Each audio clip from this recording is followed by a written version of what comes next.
Hello, my name is Paul. This is my introductory video. Today, I'd like to talk about travel. Travel is interesting because it breaks down your preconceptions. You don't realize it, but you have preconceptions of a country from what you've seen in magazines or on YouTube or on television or maybe the History Channel. You have a certain idea of what the country's like in your mind. But when you get there, when you get your boots on the ground, you'll find it's much different than you thought it was. You'll have a very different idea of the country and its people. Another thing I'd like to talk about is you'll find that on subsequent visits to a country, let's say there's a country you visit, oh, this is great, I've got to go again. You'll find on subsequent visits that the country has changed. This happens because countries are dynamic, just like your own. Some countries you find you'll visit, oh, this place is kind of dreary or dingy.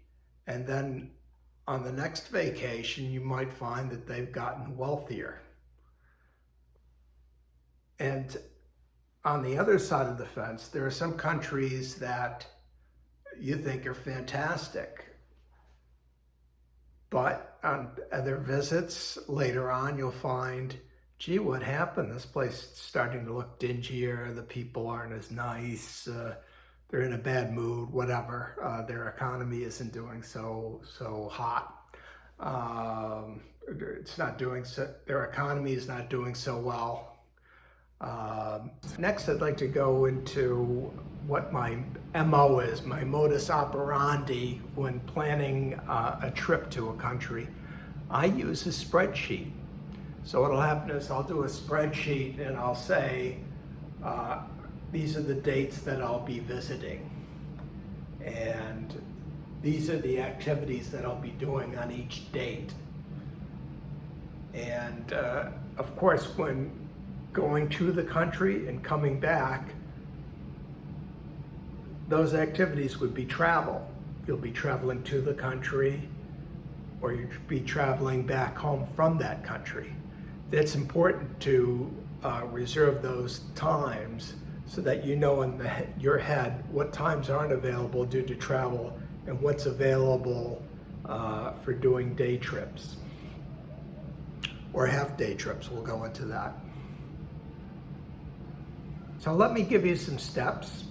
Step one, make sure the flight is available. And depending on where you're staying, you may not want to book quite yet. If you're going to have to stay someplace. Do you want to stay at a hostel or a hotel? In your mind, you're probably tempted to stay at a hotel.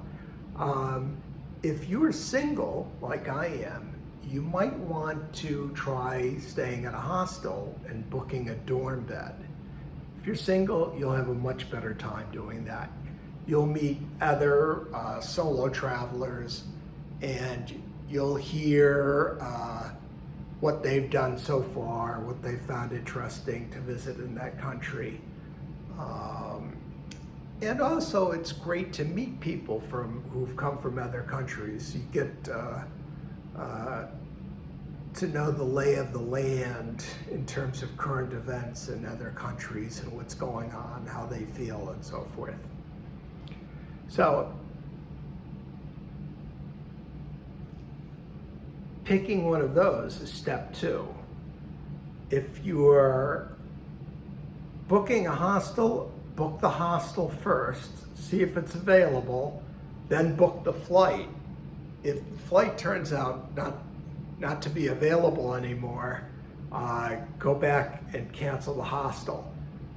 Naturally, you don't want to cancel hostels unnecessarily, but if you can't get the flight, you'll find in most cases you can cancel the hostel without a penalty. If you're going to a hotel, you'd book the flight and the hotel together. so you can be certain both are available if that transaction goes through. So there are sites where you can book both the hotel and the flight at the same time, and I find that that's helpful. Next step is make a list of places to see and order them in terms of what you really would be interested in. What are the top things to see? Naturally, if you're seeing Paris, Eiffel Tower, the Louvre might be up toward the list. And other activities might be lower in terms of priority.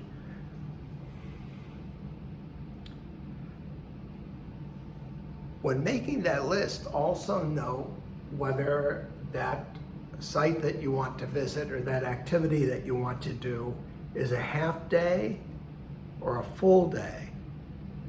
So what'll happen is when you go to the spreadsheet, let's say it's a full day activity, you'll say, okay, I'm visiting Paris, for example, I want to go see Versailles.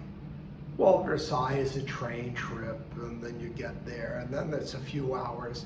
So that's more likely a full day trip, and you put that down in the spreadsheet, Versailles. Okay.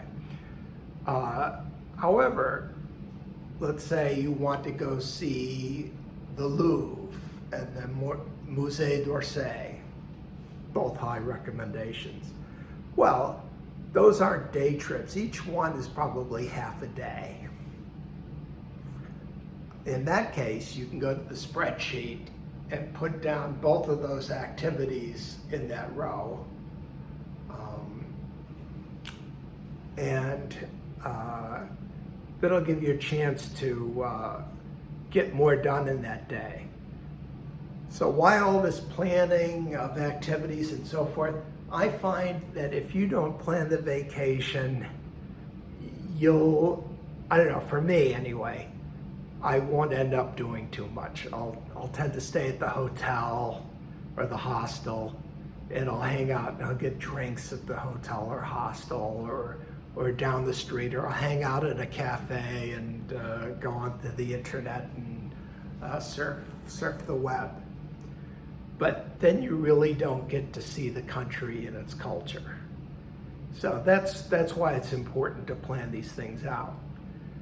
Now, in terms of duration, if you're going on a beach vacation to the Caribbean, maybe you have a week available, but I wouldn't spend more than a week. In fact, 5 days I think is optimal. After 5 days, you'll start to get bored. You know, gee, should I walk down the beach again?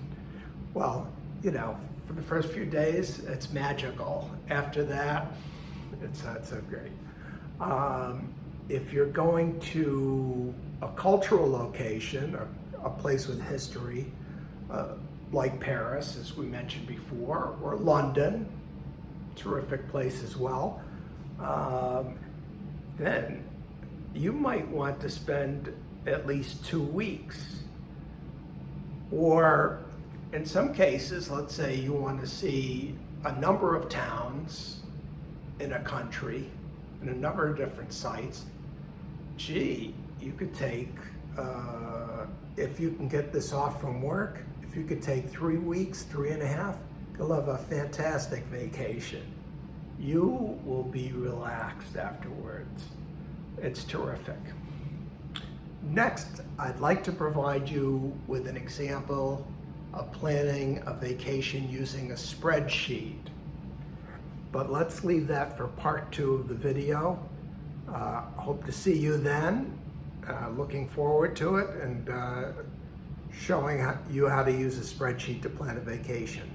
Thank you.